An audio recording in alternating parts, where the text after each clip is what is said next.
May it please the Court, my name is Judith Lumley, Junior Counsel for the defendant.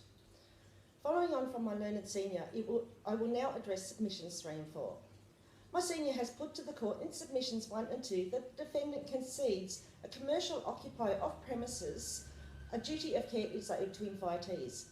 Due to the size and nature of the business, the standard should not be onerous. It has been submitted that the standard of care required in these circumstances has not been breached. The defendant's position for submissions 3 and 4 is that the defendant has not breached its standard of care and is not liable for the physical injury and consequential psychological injury due to the subsequent incident in the car park. Now, I may direct the Court's attention to submission 3.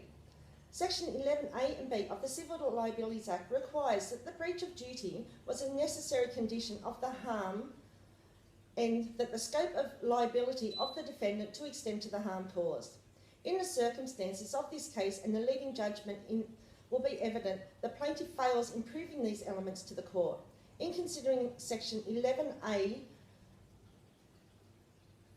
in regards to factual causation, it is insufficient to say the injuries might not have occurred had a security guard been present or the plaintiff escorted to his vehicle. The onus falls upon the plaintiff to prove it is more than probable they would not have suffered the injuries had a security guard been present. The stabbing was an unpredictable criminal act of a third party acting independently of the defendant. Section 11(1)(a) is commonly referred to as the but-for test. Would the plaintiff have suffered but for the defendant's breach? The plaintiff in this case has failed to produce any evidence that the presence of security would have prevented the harm suffered.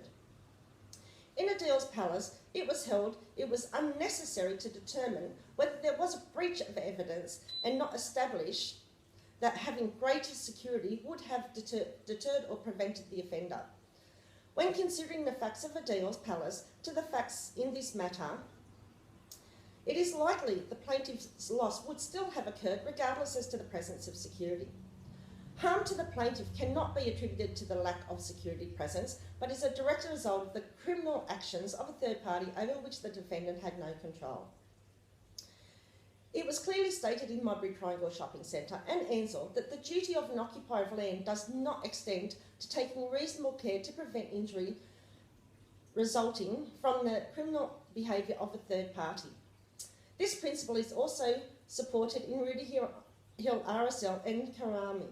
In both this case before the Court and that of Rudy Hill RSL, where the victim suffered an unpredicted attack after the initial fracas.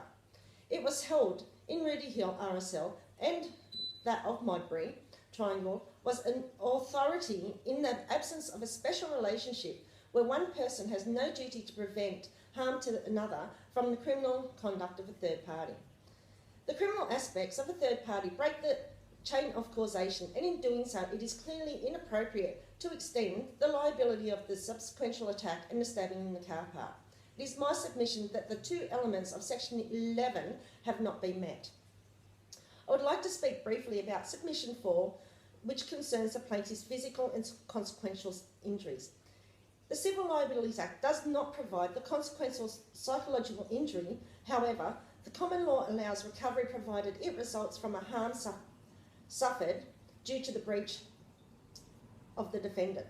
Regardless as if to the plaintiff's claim for consequential psychological harm is due to the initial fracas or because of a later incident in the car park, it would be unjust to hold the defendant liable of this type of harm. As discussed in Submission 3, there was no breach by the defendant and the loss is due to the criminal act of a third party outside the control of the defendant, hence breaking the chain of causation. In summary, there is no doubt my client owed a duty of care, but they did not breach the duty. In fact, they acted with due diligence to discharge their duty of care owed to the plaintiff. It is the standard of care that is of relevance in these proceedings. My client is a small, unlicensed cafe that has had no previous incidences of violence between patrons within the cafe. In discharging the standard of care owed to the plaintiff, the defendant immediately removed the offender from the premises upon the initial disturbance. The manager escorted the offenders to the front entrance of the premise and watched them move away from the premises. This is the direct contrast to TAB and Axel, where the manager foresaw there would be trouble and only issued a warning. The plaintiff cites Modbury Triangle Shopping Centre. However, there is no special relationship between occupier and invitee that requires a higher standard of care, as was held in Australian Subway stores. The defendant's actions did not fall short of the required standard of care. There was no breach of Section 9 of the CLA, as the criminal behaviour of a third party is not a foreseeable event, as was held in the cases of Modbury, Rooty Hill, RSL and Deals. As per Section 9(1)(c) of the CLA, the defendant does not breach a duty to take reasonable precautions in regards to risk of harm, unless a reasonable person in the circumstances would have taken precautions.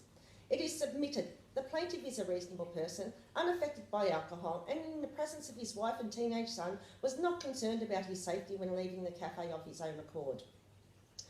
The benefit of hindsight is not sufficient to establish the defendant has breached his duty and the standard of care, and is not liable for the physical or consequential psychological harm suffered by the plaintiff.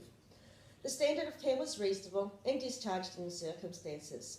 To impose upon a small enterprise a higher standard of care than that of a much larger enterprise would be unjust. It is submitted the court dismissed the case with an award of costs in favour of my client. Thank you, Your Honour.